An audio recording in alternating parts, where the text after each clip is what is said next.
And we have the pleasure to welcome Mr. David Rambaud and Mr. Patrick Rouanet. Okay. So the main topic will be all about safety and cybersecurity. Okay. A large topic. Thank you, Sebastian. Well, I am David Rambaud. I have been system and bit designer and manager at Leroy Automation for 6 years.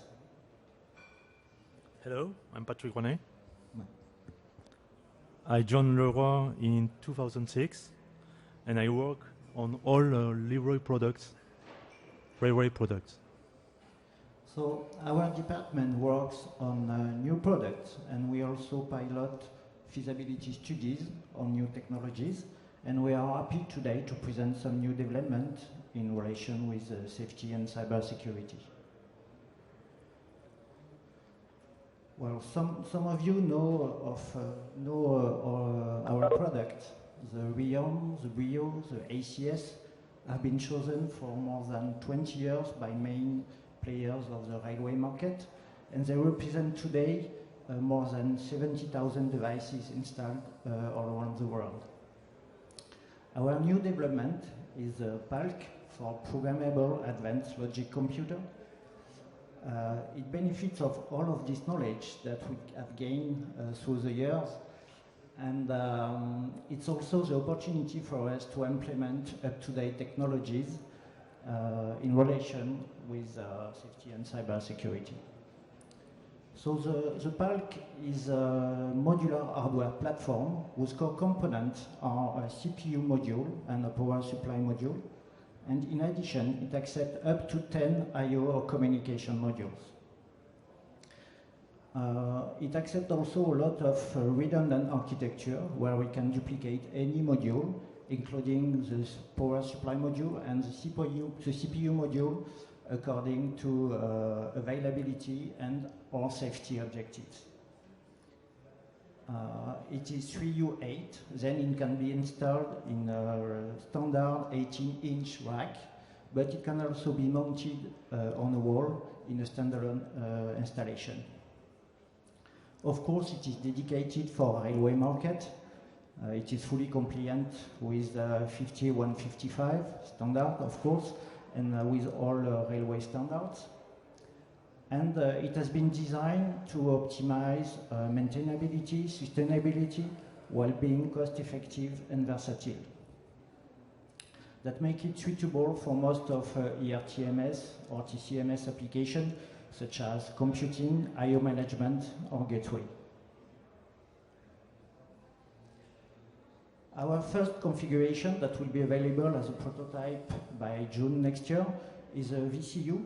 So it is composed of a CPU module and a power supply module, and a free slot available for a potential extension with I/O or communication.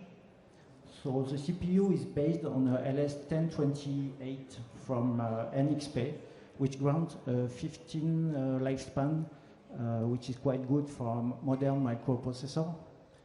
It embeds sufficient memory to be comfortable with most of applications, and propose a lot of communication interfaces, such as 2 gigabit Ethernet, TSN ready, 2 next generation CAN interfaces, the CAN FD, and several serial communication also. But most important, it embeds also a secure element that opens the doors to very cool cybersecurity stuff that will be presented by Patrick. Regarding the application, we have chosen a 61131 development environment called Straton from Copadata. This is a very flexible solution that allows to develop complex applications by maximizing the use of existing libraries, but it also allows our customer to design their own application on our hardware platforms. The next step on our roadmap is to design, of course, additional modules. So we will have a digital and analog I/Os module based on our patented solution already proven on the Brio. They will exist in SIL 0 and SIL 2 version. But we will also develop communication modules such as MVB or such as the next generation radio communication module. But we intend also to develop other modules that will extend the functionalities of the PALC, such as a screen or mass storage or things like that. But now let's move to the today's topics, and for that, let's have a look deep inside the architecture of the PALC. Thank you, David. Okay. The PALC is divided in two modules, the CPU modules on the left and the I/O modules on the right. Safety data management is done by the modules on green on the slide, and the gateway embeds communication ports. The CPU itself is segregated into two blocks, the processor and the FPGA. They are linked by a PCI Express link to communicate. The FPGA manages all real-time communication between the CPU module and slave I/O boards. The slave I/O boards and also some communication, real-time communication on the CPU.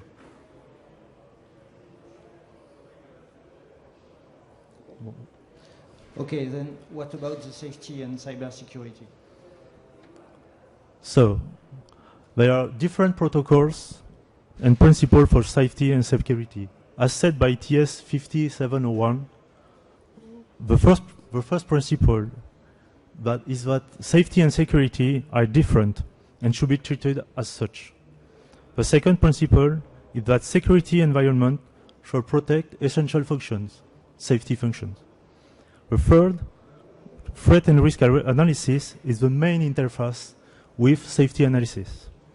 And then you have to separate safety and security, but coordinate them effectively. As a punchline, we can say that if it's not secure, it's probably not safe.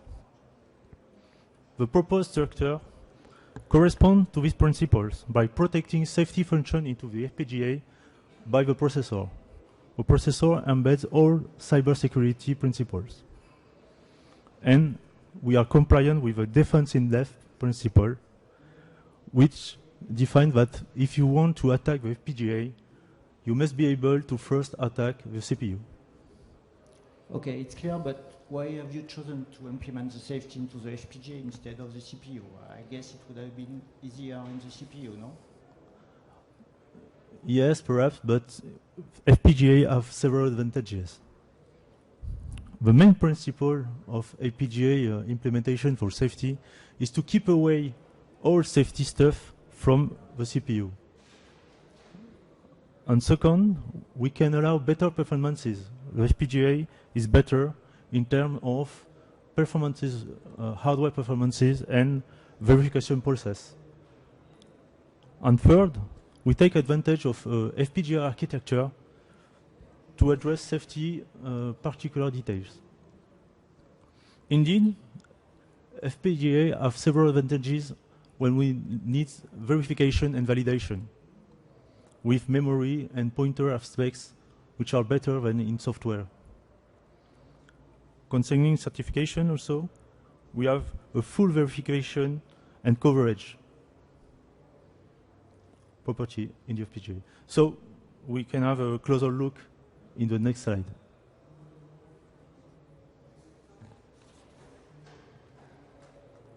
Here are the V-cycle for FPGA development. We started with this V-cycle in 2012 with EN50128 and a software processor. Then our first FPGA certification was made in 2016. Since then, we have made several products, all SIL 2, and all based on FPGA certification. All our products were certified by Certifair. And nowadays, we are following the latest EN50179 compliance. And our latest protocol is safety TRDP. So, okay, for safety, and what about the cybersecurity now? on top of that, we have cybersecurity. So we are focused on customer needs, and in conjunction with 5 pillars of cybersecurity, we have implement some stuff on the processor, like secure communication, secure boot, secure OS environment, and so on. But we have to keep in mind that it's not enough only having this kind of protocols. We have to follow also this cycle particular to cybersecurity. And we have also to take into account the production process, which could be the weakest point in this chain. It must be noticed, but I said by the European Community Agency for Cybersecurity, where we are facing emerging supply chain attack, which counts for 66% of all attacks. Okay, so what can we do at the production side then? So, on production side, to achieve all cybersecurity needs, we have to properly set up the product as early as we can. This is necessary to prevent all stuff private or to be manipulated or to be disclosed.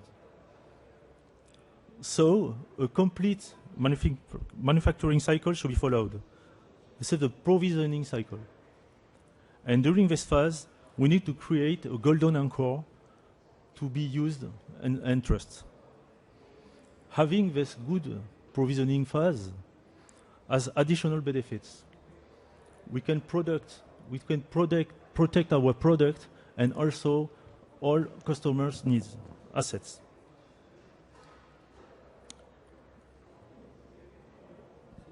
Okay. Now, let's look inside cybersecurity capabilities. For cybersecurity capabilities, we are basing on the CPU embedded crypto element and also an embedded hardware security module. The two elements are paired during manufacturing so that we can trust them. We create a trust anchor. With this anchor, the PALC is able to manage secure boot and software updates securely. The HTTPS certificate is also stored during provisioning to avoid counterfeit. Of course, we are compliant with the latest protocols. And on top of that, we decided to allow cross-certification by our customer so that we will be able to provide their own PKI and to manage their own root of trust. Okay, good, but you know sometimes that our customer lose their administration password, and with all that stuff, is it possible to recover this lost password? I mean, in a secure way? No, it's not possible to retrieve a lost password. We never store password in any way, but we have a mechanism to reset customers' accounts. With this mechanism, we need, like a website, we need some information on the product, like serial number, MAC address, and we can be able to produce a specific password to be sent to the customer. With this password, the customer will be able to reset its account. Okay, so you mean that we send a secret password to a customer by mail or something like that? Is it safe? Yes. Yes, we trust our customers.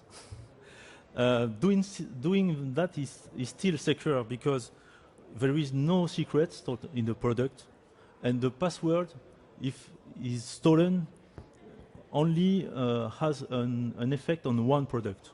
So only a single product could be affected. Okay, so we see that the technology is here, but I guess that the process itself is important as it is for safety, just not the means, but also how we develop it. Yes, process is important, and indeed the TS 50701 is not released yet, but it refers to a 62443 for product activities. So we are dealing with 62443 compliance certification for development process. On the next step, we will have a certification and obtain a certificate for the product, and we have in mind to prove that we can offer secure product with a proof. And moreover, according to TS 50701, a safety product must be at once at secure level 1. Another line of work is to embed cybersecurity in FPGA. Again, FPGA has several advantages against the software to embed security principles. It is most robust to software vulnerabilities and has no central memory. We have to notice that until now, there is no open source hacker tool available to attack an FPGA. Okay, thank you. So we have seen that the VCU is ready for cybersecurity, but since it proposes also a lot of communication interfaces, we anticipate the fact that in the future it will be used not only as a main computer in a system, but also as a standalone device dedicated to cybersecurity by providing services such as network segregation, traffic analysis, or gateway for old field-based protocols that are not secure by nature. Well, that's it for us. I hope that you enjoy this presentation. If you are interested in the park, it can be seen in the exhibition area. And of course, we will be happy to answer to all of your questions. Thank you for your attention. Thank you.